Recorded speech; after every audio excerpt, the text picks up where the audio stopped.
It's 6:18 and time now for What's Trending. Well, it's a fisherman's tale a North Carolina man will likely tell for the rest of his life. Blake Cochran loves being a paramedic in Caldwell County, but his passion is fishing along the North Carolina coast. And he shared with us this video of him reeling in a 13-foot hammerhead shark.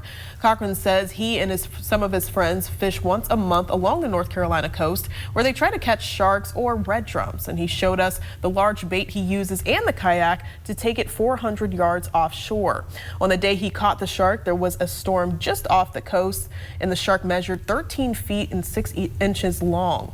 Cochran says he knew when he saw the dorsal fin, that it was a hammerhead, and he posed for a quick photo, and then the group worked quickly to get the big fish back out into the water. I love surprises, but I don't know if I would like this one. This is pretty freaking crazy. But you never know whatever you're gonna catch, but that is a large shark. I mean, I wanna know, did they come together and hold on to the, to the thing to reel it in, or how did it work? Because that's gotta be really heavy. That's really heavy. That must have taken a while to get it in, and then I don't know how they would get it back out. Like they laid it on like a kayak to just be like, bye-bye. Did they? That's what it said. I wasn't there. I don't know, but that's what it said. I don't know. I'm kind of thinking it's they put the shark on the kayak and use it as kind of a rig to pull it along, kind of like you would see first responders having a Gary or whatever those carts. A backboard.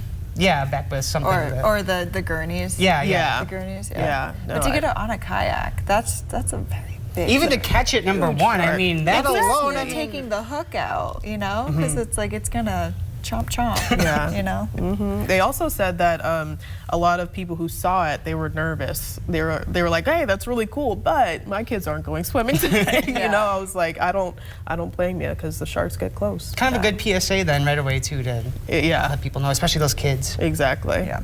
Well, on to our next story. Police in Queensland, Australia released a crazy video showing a suspect using a front loader tractor for an attempted smash and grab motorbike theft. The suspect made off with a pair of stolen bikes dangling from the large vehicle, but then when officers caught up with him, things got even wilder. The suspect dropped the bikes and took off in the tractor, leading police on a dangerous high-speed pursuit through residential streets and off-road, and even through a junkyard.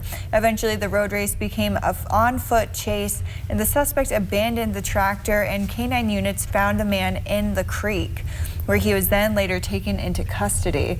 Now that is just a very brazen, what was that video game that everyone, it's like Grand Theft Auto. Yeah, that's what I'm thinking of right now. Yeah, it's a Grand Theft Auto, I guess, video game situation.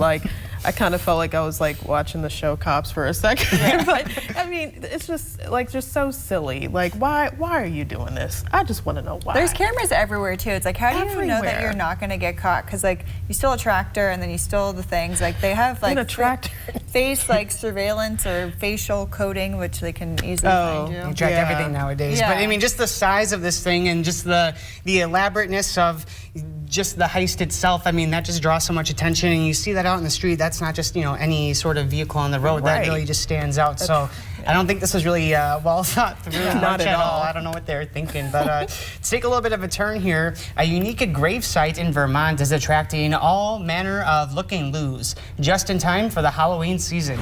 You see, this 100-plus-year-old gravestone was built with a window to see in and out of. I've heard of requesting a burial site with a view, but this is ridiculous. The story goes, a site's occupant, a doctor, had an extreme fear of being buried alive. In addition to designing the grave with a window, the man was reportedly buried with a chisel and a bell in case he woke up in grave danger and needed to break on out. So, a little bit, I think of I don't know, maybe a little bit goofy here, but kind of funny. I think that, doctors have this mentality of, always preparing, always having everything ready to go, thinking ahead. And I think that, this was really kind of one of those extreme examples of that, having gear ready to go inside of that casket, having a bell ready to signal, hey, I'm here. But, obviously not needing it. So That's- I don't know. It's kind of funny.